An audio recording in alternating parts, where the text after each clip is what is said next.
Hi, this is Mrs. Milliken. Just filming from my basement, and I am trying to give you a little explanation on how to do problems involving force diagrams. So my other video that I made just a little bit ago was about force problems where you're using the circle method to figure out either force, mass, or acceleration. This video is about force diagrams where you're trying to figure out how forces are affecting an object. So, like if you look at my screen with me, the force diagrams involve showing an object and how the forces affect the motion of that object. Remember that a force is a push or a pull, and we measure forces in newtons. When you do some activities this week, they're going to be talking about when forces are balanced and when forces are unbalanced. When forces are balanced, the forces come from opposite directions and are equal. If forces are unbalanced, they are not equal forces and may not be from opposite directions. So I have a couple little examples here. So let's imagine that we have a box and we have forces coming from opposite directions with this box, and we have 12 newtons of force coming from the left and 12 newtons of force coming from the right. This is a situation where you have balanced forces because the forces are from opposite directions and they are equal. So in this situation, this box would not move. It would stay put because the forces acting on the object are the same and from opposite directions. So balanced forces don't move. They stay in place. I have this other example here of unbalanced forces. So this box has 10 newtons of force from the left and 12 newtons of force from the right.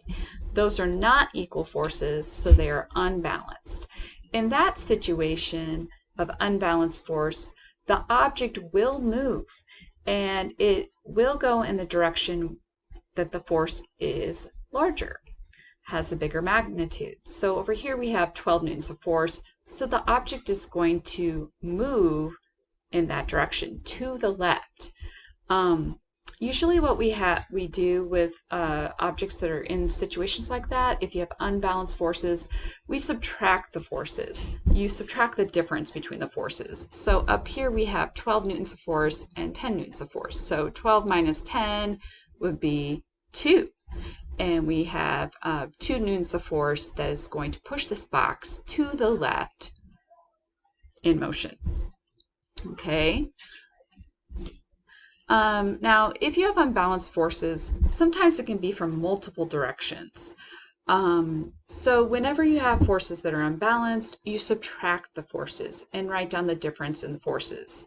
And that'll affect which direction the object will go. For our situations and our examples, we're going to look at how the object is affected from the sides and also from the top and the bottom. So look at this object, this box with me, and look at this situation. So let's say we have this box and it's getting pushed inward in all 4 directions here.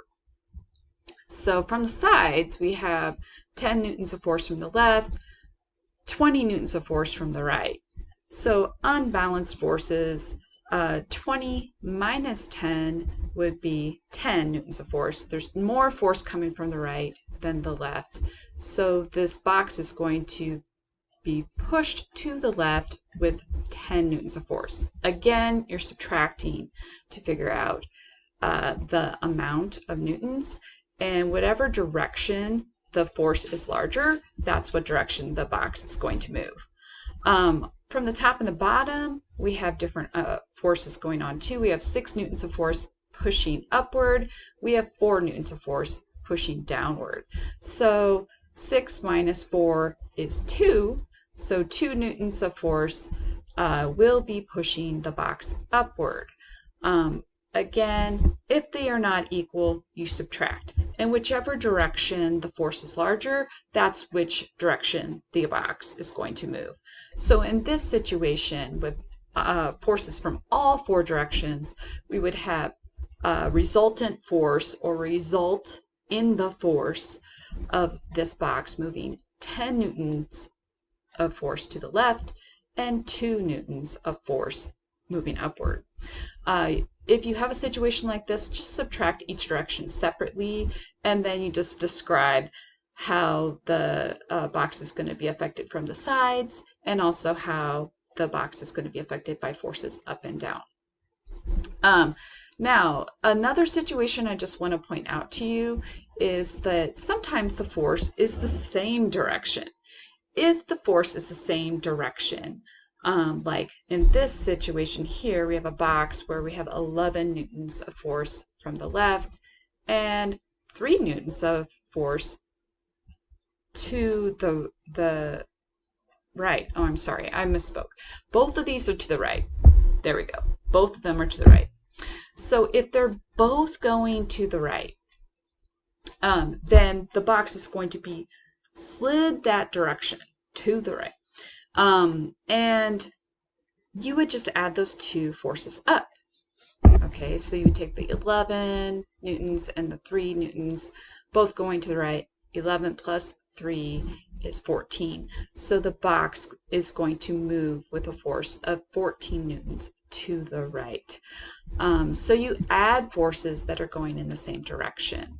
All the force is going to move that box to the right. So those are a couple examples for you of what you do with force diagrams. Again, if the forces are in opposite directions and if they're not equal, you subtract. If the forces are in the same direction, you add them together. Okay? And don't forget also that if the forces are exactly the same and in opposite directions, that object will not move. It will be balanced forces acting upon that object, and the object will stay in place, no movement whatsoever. But if objects are unbalanced, different forces or different directions going on, then you'd have an unbalanced situation and the object would move. Okay, hopefully that helps you out with some problems. And again, ask us if you have any questions, but I'm just trying to give you some examples so that can kind of help you out with your problems that you're doing for class. Good luck. Hopefully you can get through your force problems okay.